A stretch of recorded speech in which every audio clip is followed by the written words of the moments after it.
Asia cup cricket tournament में पाकिस्तान और भारत की टीमों का मुकाबला। बाबर आजम और फखर जमान 10-10 रन ही बना सके। मोहम्मद रिजवान और इफ्तिखार अहमद विकेट पर मौजूद।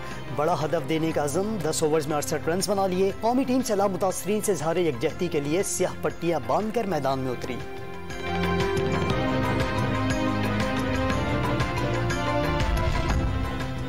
मुल्क के बेशतर हिस्सों में सैलाब की तबाहकारियां। नौशहरा में दरियाए काबुल का पानी करीबी इलाकों में दाखिल।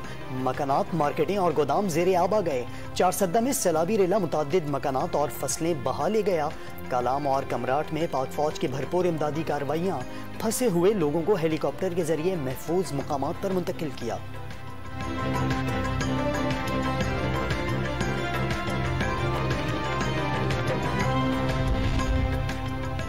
सियासत होती रहेगी, ये वक्त खिदमत का है।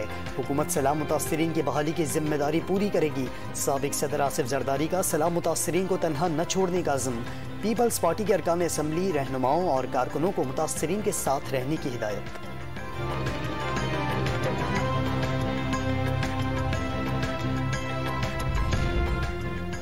कराची में कल से तालीमी इदारे मामूल के मुताबिक खोले जाएंगे। ज्यादा मुतासरा इलाकों में तालीमी इदारे बंद रहेंगे। जिला इंतजामिया इलाकों की सूरत हाल देखने के बाद स्कूल बंद करने का फैसला कर सकते हैं। सूबाई महकमा तालीम का ऐलान।